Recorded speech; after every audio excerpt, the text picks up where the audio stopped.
ನಮಸ್ಕಾರ ರೀ ಎಲ್ಲರಿಗೂ. ಈಗ ನೋಡಿರಿ, ನಮ್ಮ ಉತ್ತರ ಕರ್ನಾಟಕದಾಗ ಬೇಸಿಗೆ ಕಾಲ ಬ್ಯಾಸ್ಗೆ ಸ್ಟಾರ್ಟ್ ಆಯಿತು ಅಂದ್ರೆ ಮದುವೆಯ ಸೀಸನ್ ಸ್ಟಾರ್ಟ್ ಆಗ್ಯದ ನೋಡು ಅಂತಾರೆ. ನಿಮ್ಮ ಕಡೆನೂ ಈ ಥರ ಅಂತಿದ್ದಂದ್ರೆ ನಂಗೆ ಕಮೆಂಟ್ನಾಗ ಹೇಳ್ರಿ. ಉತ್ತರ ಕರ್ನಾಟಕದಾಗ ಹಳೆ ಕಾಲದಿಂದ ಬಂದ ಒಂದು ಪದ್ಧತಿ ಅದ.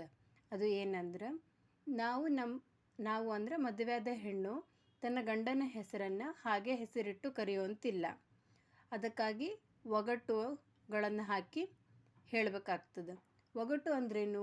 ಪದ, ವಾಕ್ಯ, ನಾವು ದಿನ ಉಪಯೋಗ ಮಾಡುವ ವಸ್ತು ಆಗಲಿ ಇವನ್ನೆಲ್ಲ ಉಪಯೋಗಿಸ್ಕೊಂಡು ನಮ್ಮದೇ ಆದ ಒಂದು ಸ್ವಂತ ವಾಕ್ಯದಲ್ಲಿ ಗಂಡನ ಹೆಸರನ್ನು ನಾವು ಹೇಳಬೇಕು. ಇದು ಒಂದು ನಮ್ಗೆ ಅವಕಾಶ ಮಾಡಿಕೊಟ್ಟಂಗಾಗಿದೆ. ಹೆಂಗೆ ನಾವು ನಮ್ಮ ಗಂಡನ ಹೆಸರನ್ನ ಹೇಳ್ಬೋದು ಅಂತ. ಗೃಹ ಪ್ರವೇಶ, ಮದುವೆ ಆಗಲಿ, ಮುಂಜಿ ಆಗಲಿ, ಅರ್ಶಿನ ಕುಂಕುಮ ಕರೆದ ಕಾರ್ಯಕ್ರಮವಾಗಲಿ, ಇಂಥ ಕಾರ್ಯಕ್ರಮದಾಗೆಲ್ಲ ಗಂಡನ ಹೆಸರು ಕೇಳೋ ಪದ್ಧತಿ ರೂಢಿಯಲ್ಲಿದೆ. ಅದಕ್ಕಾಗಿ ನಾನು ಇವೆಲ್ಲ ಕಾರ್ಯಕ್ರಮಕ್ಕೂ ಬಳಸುವಂತಹ ಒಗಟುಗಳನ್ನು ಒಂದು ಸ್ವಲ್ಪ ತಂದೀನಿ. ಅವನ್ನೆಲ್ಲ ನೋಡಂಬರ್ರಿ. ಕನ್ನಡ ಒಗಟುಗಳು. ಕೊಲ್ಲಾಪುರ ಮಹಾಲಕ್ಷ್ಮಿ ಬಾಗಿಲಿಗೆ ಇರುವುದು ಬಂಗಾರದ ತೋರಣ.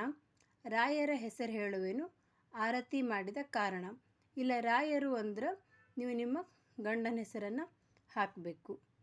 ಶಿವನಿಗೆ ಇಷ್ಟವಾದದ್ದು 3 ದಳದ ಬಿಲ್ವಪತ್ರಿ. ರಾಯರ ಹೆಸರು ಹೇಳುವೆನು ಡ್ಯಾಶ್ ಅವರ ಪುತ್ರಿ. ಇಲ್ಲ, ಡ್ಯಾಶ್ ಇದ್ದಲ್ಲೇ ನೀವು ನಿಮ್ಮ ಅಪ್ಪಾಜಿ, ನಿಮ್ಮಮ್ಮ ಅಥವಾ ನಿಮ್ಮ ಮನೆ ಅಡ್ರೆಸ್ನ ಅಂದರೆ ತವ್ರ ಮನೆ ಅಡ್ರೆಸ್ನ ನೀವು ಹೇಳಬಹುದು. ಪಂಜಾಬಿನಲ್ಲಿ ಹೆಚ್ಚಾಗಿ ಬೆಳೆಯುವುದು ಗೋಧಿ. ರಾಯರ ಹೆಸರು ಹೇಳುವೆನು ಹೋಗಲು ಬಿಡಿ ಹಾದಿ. ನೀವು ಸೊಸಿನ ಮನೆ ತುಂಬಿಸ್ಕೊಳ್ಳೋ ಮುಂದೆ ಕೇಳಿದಾಗ ಈ ಥರ ಈ ಒಂದು ಒಗಟನ್ನು ಅಲ್ಲಿ ಹೇಳಬಹುದು. ದೀಪ ಹಚ್ಚುವುದು ಸಂಜೆಯ ಹೊತ್ತಿಗೆ. ರಾಯರ ಹೆಸರು ಹೇಳುವೆನು ಡ್ಯಾಶ್ ಅವರ ಅತ್ತಿಗೆ. ಇಲ್ಲ, ಡ್ಯಾಶ್ ಇದ್ದಲ್ಲೇ ನೀವು ನಿಮ್ಮ ಗಂಡನ ಅಣ್ಣ ಅಥವಾ ತಮ್ಮನ ಹೆಸರನ್ನು ಹೇಳಬಹುದು. ಪಾಂಡವರು ಅರಗಿನ ಮನೆಯಲ್ಲಿ ಪಾರಾದದ್ದು ಯುಕ್ತಿಯಿಂದ. ರಾಯರ ಹೆಸರು ಹೇಳುವೆನು ಭಯಭಕ್ತಿಯಿಂದ. ಮೇಲೆ ಇರುವುದು ಆಕಾಶ, ಶಾಲೆಯಲ್ಲಿರುವುದು ನಕಾಶ. ರಾಯರ ಹೆಸರು ಹೇಳುವೆನು ಸಾವಕಾಶ. ಚೈತ್ರ ಮಾಸದಲ್ಲಿ ಚಿಗಿಯುವುದು ಮಾವಿನ ಮುಗಳು. ರಾಯರ ಹೆಸರು ಹೇಳುವೆನು ಡ್ಯಾಶ್ ಅವರ ಮಗಳು. ಇಲ್ಲೂ ಕೂಡ ನೀವು ನಿಮ್ಮ ಅಪ್ಪಾಜಿ ಹೆಸರು ಇಲ್ಲ ನಿಮ್ಮ ಅಮ್ಮಂದು ಇಲ್ಲ ನಿಮ್ಮ ತವ್ರ ಮನೆ ಅಡ್ರೆಸ್ಸನ್ನು ನೀವು ಹಾಕಬಹುದು. ಬ್ರಹ್ಮಚೈತನ್ಯ ಮಹಾರಾಜರು ಮಾಡಿದ್ದು ಅನ್ನದಾನ. ರಾಯರಿಗೆ ನಮ್ಮ ತಂದೆ ಮಾಡಿದ್ದು ಕನ್ಯಾದಾನ. ವಿಷ್ಣುವಿನ 10 ಅವತಾರದಲ್ಲಿ ಮೊದಲನೇ ಅವತಾರ ಮಚ್ಚ. ರಾಯರ ಹೆಸರು ಹೇಳುವೆನು ಕನ್ನಡದಲ್ಲಿ ಸ್ವಚ್ಛ.